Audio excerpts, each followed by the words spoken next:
On a voulu promouvoir toute l'activité Viginature. À Balazé, ça a créé du lien. Le rucher, c'est vrai, attire beaucoup. L'idée, c'est que les gens posent leur regard sur la nature.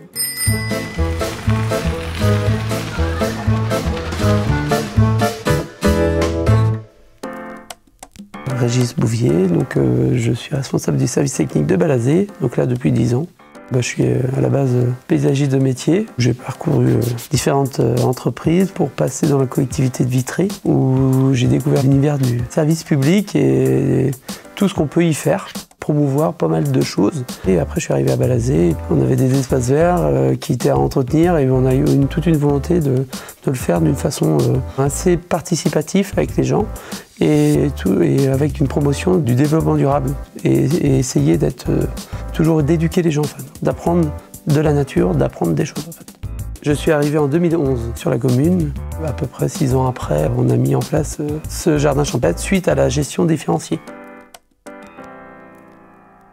On est à Balazé, donc commune de 2228 habitants, 3660 hectares. Un grand territoire rural avec un bourg bien centré. Notre objectif par ce jardin champêtre, c'était aussi montrer cette ruralité et essayer de la valoriser pour qu'elle soit accessible à tout à chacun. On avait fait tout un parcours sur comment entretenir nos espaces verts sur la commune. Et lors du parcours, tous les espaces verts, on leur a donné des fonctions. Et là, cet espace vert-là était en périphérie de la campagne et de la ville. Un grand espace et on a une belle vue. Donc là, on a voulu mettre en valeur toutes ces choses-là en cultivant toute cette biodiversité, que ça crée un espace de promenade, d'où est venue l'idée de ce fameux jardin champêtre, à essayer de laisser des prairies, à mettre des haies, à essayer de réinstaller la faune et la flore, tout en étant proche de la population. Alors là, il y a une pancarte à l'entrée du jardin. Cette pancarte-là nous résume tout ce qu'on va y retrouver. La partie prairie fleurie, qui est à l'entrée, la partie ruche, l'observatoire à papillons. Là, on a un peu plus loin l'observatoire à oiseaux. Les parcs d'éco-pâturage, un verger petits fruits, c'était pour que les gens ils puissent picorer. Et puis qu'à Balazé, en tous les cas, les gens puissent goûter les framboisiers, les cassis, voilà, picorer. Mais il y a des pommes aussi là-bas, des pommes et des poires. Une haie bocagère, c'est important en termes d'habitat des oiseaux. Une petite mare avec une petite cabane d'observation. Et notre verger conservatoire. On a voulu promouvoir toute l'activité Viginature. L'idée, c'est que les gens posent leur regard sur la nature.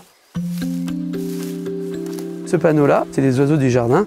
Et à chaque fois, on voit les oiseaux, à quoi ils ressemblent, leur régime alimentaire. Et là, on retrouve les papillons. Et on a beaucoup travaillé avec les flashcodes sur le parcours. Les gens téléchargent une application de flashcode. Et par exemple, la mésange bleue. Voici la mésange bleue. Elle est un peu plus petite que la charbonnière. Toujours vive et décidée. Je m'appelle Rolande Truel, je suis nouvellement élue depuis 1 an comme déléguée à l'embellissement de la commune de Balazé. Donc là, sur le parcours aussi, on a parlé d'éco-pâturage. Donc comme nous, le choix des bêtes a été fait sur la chèvre des fossés. C'est des espèces en préservation. On fait de la reproduction, donc on contribue. On est un éleveur, on a notre numéro de cheptel et on a nos petits, on les revend. On a 6 chèvres et 6 moutons. 6 agneaux, ouais. 6 agneaux et 3 chèvres et un bouc. Les agneaux permettent d'avoir une activité aussi pour attirer les enfants. Et les petits, ça donne un petit peps. Le soir, à la sortie de l'école, je ne sais combien de familles passent par là, quand il fait beau surtout, pour voir les petits agneaux, quoi. Donc là, la partie mare, les grenouilles sont vite arrivées. Hein. On n'a rien planté dedans. On a laissé faire la nature. C'était déjà assez riche. Il y a des grenouilles. Donc là, c'était une cabane avec le fleurissement qu'on avait fait et qu'on a réutilisé, qu'on a mis à l'intérieur pour que les enfants soient à la hauteur et que ça leur donne une vision panoramique. Le rucher, c'est vrai, attire beaucoup. Les récoltes, il y en a 2. On fait là au printemps, après le colza, et une autre après la floraison du châtaignier. Par chez nous, il y a énormément de châtaigniers. Donc là, fin juillet, on attend la fin de floraison du châtaignier et on le fait aussi avec des jeunes. avec Passerelle. C'était aussi avoir une notion de partage avec les enfants. Passerelle, c'est des jeunes de 11 à 16 ans, en lien avec le centre de loisirs, l'association Famille Rurale, qui, comme ils font des activités pour s'autofinancer un petit voyage. Donc là, l'idée, c'était de les transformer comme c'est eux les apiculteurs. Avoir une ruche en soi, pour nous, c'est juste une petite goutte d'eau. Par contre, la rendre vertueuse et montrer aux gens qu'il faut qu'ils fassent attention à leur espace vert, c'est une ruche de communication. Et donc les jeunes viennent, moi je fais toute la partie dangereuse, et eux, quand j'ai sécurisé, ils viennent retirer la hausse, ils l'emmènent au service technique, ils font le travail pour désoperculer le miel, pour le mettre après ensuite dans l'extracteur, mouliner. Ensuite, le miel ressort. Quelques jours après, ils reviennent pour faire la mise en pot avec des étiquettes pour ensuite le vendre. Comme ça, ils se sentent investis.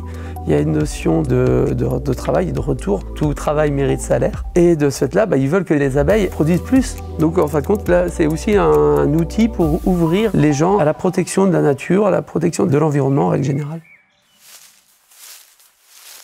Là, on arrive sur la partie ruche, donc la ruche pédagogique. Donc, pareil, la boîte à abeilles. Donc, c'est beaucoup d'informations, mais après, chacun prend l'information qu'il a envie. Donc voilà, on a tout sur la vie de la reine, toute la partie des actions d'apiculteurs aussi, et après les petits records des abeilles, tout ce qu'elles peuvent faire, leur rayon de 3 km, elles peuvent visiter 700 fleurs par heure. On arrive avril, donc là on arrive à 40 000 abeilles. Donc là on va passer à 60 000 au mois de juin, juillet, et après on va redescendre. La durée de vie d'une ouvrière, c'est 5 semaines. Mais en période de travail, mais sinon après c'est 5 à 6 mois. Parce que l'hiver, elles ne ressortent pas, elles cherchent à garder leur température. Avant de mettre en place ce rucher pédagogique, tous les agents avaient été faire une formation sur gestion d'un rucher. Ça allait dans la logique de zéro phyto qu'on a aussi. On a eu des collègues de la ville de Vitré, qui est apiculteur amateur, qui est venu également nous aider, nous donner ces petits tuyaux pour pouvoir gérer ce rucher. Et ça fait 3 années qu'il y a des belles récoltes. Une hausse, ça fait à peu près 13 kg. J'en mets 2, j'arrive à 26. Ça dépend comment la floraison s'est passée. On est vraiment lié à la météo. Comme là, la végétation ça a mis du temps à démarrer.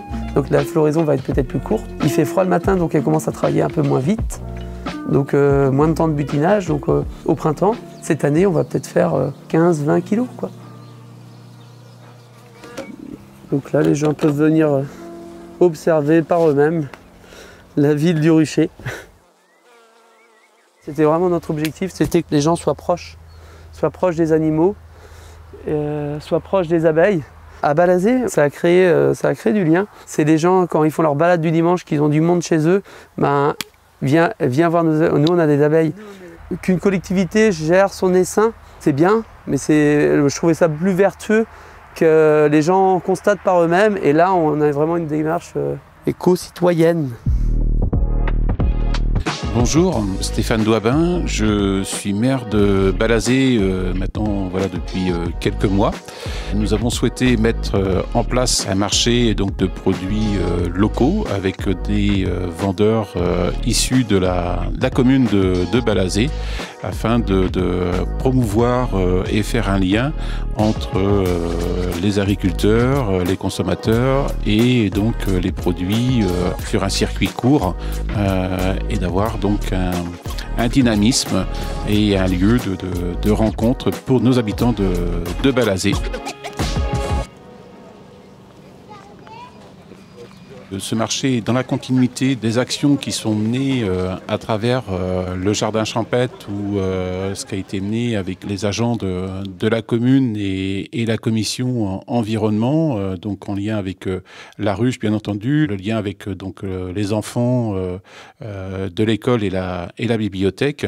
Ça a du sens parce qu'on retrouve donc sur le marché un producteur de miel de Balazé et donc les enfants comme les parents peuvent retrouver les produits et la communication qu'on veut y faire. On a fait le choix de le mettre sur la place à côté de l'îlot Saint-Martin, devant la supérette, On a créé un réseau auprès des commerçants qui sont déjà présents sur le marché de Vitry. Et ça a fédéré tout de suite pour une mise en place le mardi après-midi de 16h à 20h toutes les semaines. C'est très apprécié à la fois des Balazéens parce que ça permet de venir faire ses courses le mardi après-midi, mais aussi c'est très apprécié de nos commerçants. Et chaque premier mardi de chaque mois, les élus sont présents pour faire des permanences, pour recueillir ce qui va bien et ce qui a amélioré. Tout ça dans une volonté de dynamique et de recréer des liens entre ce qu'ont envie les gens et l'envie aussi des élus, quoi. C'est pas évident de mettre en place un marché, mais ça a tout de suite fédéré et on a tout de suite eu une réponse de nos habitants de Balazé.